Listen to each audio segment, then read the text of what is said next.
Good day, everyone. Hope you're doing well. Today we have an article from Esquire.com titled, "These 90s Star Wars comics might hold a spoiler for the big Palpatine twist in the rise of Skywalker." If you like this kind of content, consider subscribing to the channel. And let's get in with it. When Disney launched Lucasfilm back in 2012, Kathleen Kennedy made it clear that Star Wars would be facing some substantial changes. These modifications would include new characters, planets, films, video games, animated series, etc., but also the elimination of major Star Wars stories. For years, fans of George Lucas's iconic spacefaring adventure saga enjoyed peripheral stories that filled in the gaps of the major films, fleshing out entire centuries' worth of narrative exploration in the brand's decades-spanning IP. Anything that happened outside of the main saga of the franchise was known as Star Wars: The Expanded Universe. Well, 2 years after Disney acquired Lucasfilm, the House of Mouse announced that the stories of the EU would no longer be canon in Star Wars. Disney decided to retcon a staggering wealth of material to give maximum creative freedom to the filmmakers and also preserve an element of surprise and discovery for the audience. Their announcement on StarWars.com said that the only works in 2014 that would still be canon were the 6 Star Wars episodes and the many hours of content they developed and produced in Star Wars: The Clone Wars.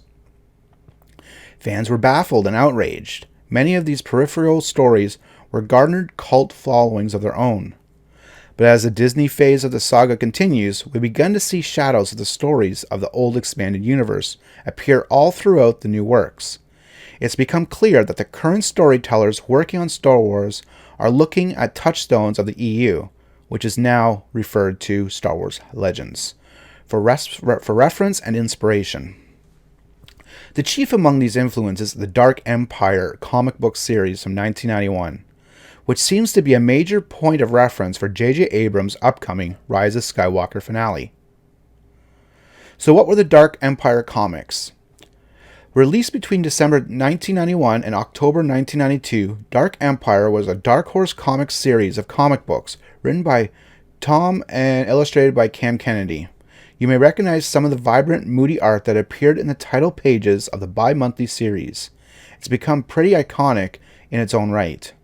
The series picks up 6 years after the Battle of Endor, aka the central events of Return of the Jedi, starring all the famous faces from the franchise, except for Darth Vader. He's been toasted by this point. The series sees Luke and the gang fighting against a newly reborn Empire, who's striking against a struggling rebel alliance. Han and Leia have a son, and the Emperor has mysteriously returned, despite his death at the end of Episode 6. Sound familiar? Countless elements of Vitch's narrative have been scooped for the current Star Wars trilogy. The concept of a reignited, more extreme empire, or in the new films the so-called First Order, is all Dark Empire. Ships with technology to destroy entire planets, like the modified Death Star technology that was seen at the end of The Last Jedi, is unmistakably similar to the Empire machinery in Vitch's books. And Luke Skywalker's big line from the end of The Last Jedi, where he explains to Kylo Ren that he will not be the last Jedi. The Luke Skywalker of the Dark Empire says almost the same thing, explaining in the book's finale the Jedi Knights will rise again. So it's no argument that Dark Empire has made its mark in the current wave of Star Wars films. Although it's not canon to the Disney iteration of the franchise, it's undeniably set a precedent for storytelling beyond the events of Return of the Jedi. And as we near the much anticipated conclusion of the Skywalker saga in The Rise of Skywalker, some details from Dark Empire appear to be more important than ever, based on the trailer footage we've seen of Episode 9 so far. Force Storms. Disney revealed a ton of new footage from the upcoming film at the recent D23 celebration in August. One of the most familiar elements of the new film is what appears to be Force Storms. Fans of Star Wars will remember these massive Force-fueled lightning storms for Dark Empire. In the books, they're enacted by Palpatine to rupture the rebel fleets. Yeah, that's right, the Sith have the ability to create gigantic hyperspace wormholes of energy, unleashing full-on weather catastrophes. Luckily, though, if the Rise of Skywalker is indeed taking direct precedent from Dark Empire, the Force-sensitive folks on the light side are also capable of manipulating these storms. And in the case of Dark Empire, turn them against the Sith. With the gigantic waves of the First Order or Imperial starships seen in the Skywalker trailer so far, Force storms may be the Resistance' only hope for survival. The rebirth of the Empire. From the looks of the trailer footage, there may be something bigger than the First Order at foot here.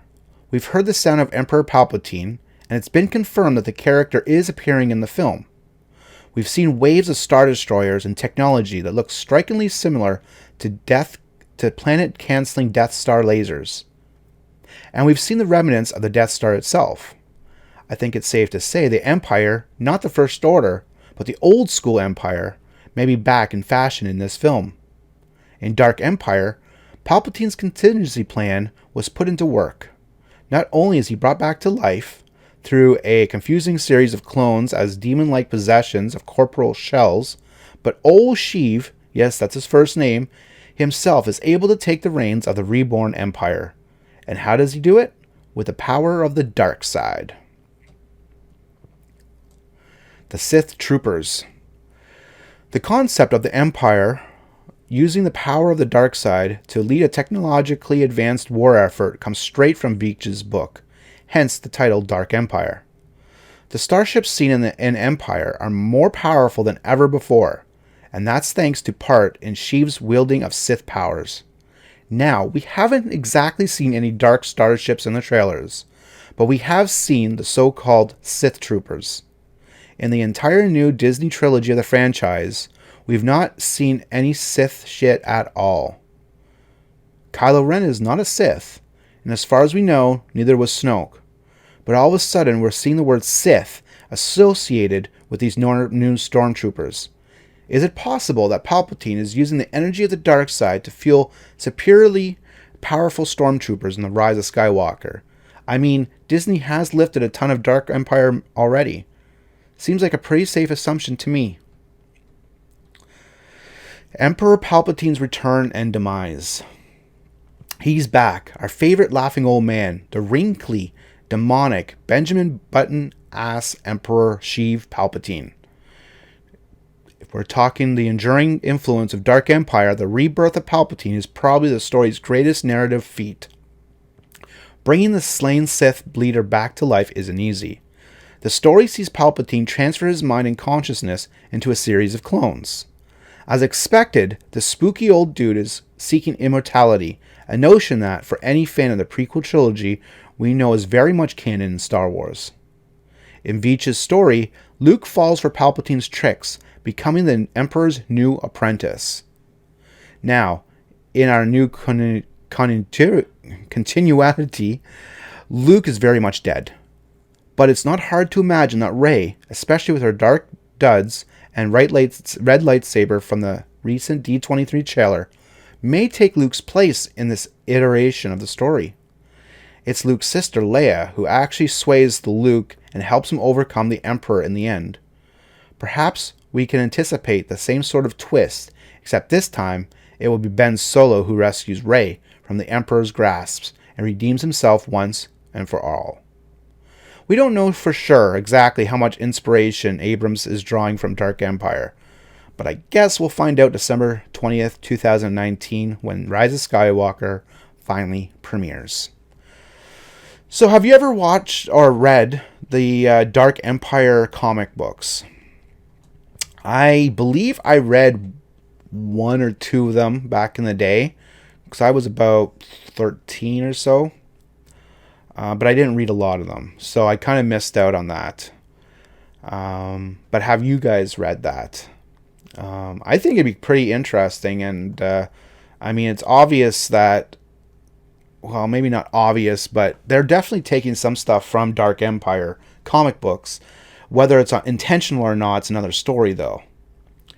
But I think it's pretty cool. We have a lot of the EU that's obviously not canon anymore, but it's kind of cool that they're putting some of that back into canon. And hopefully it works out and it looks great on screen.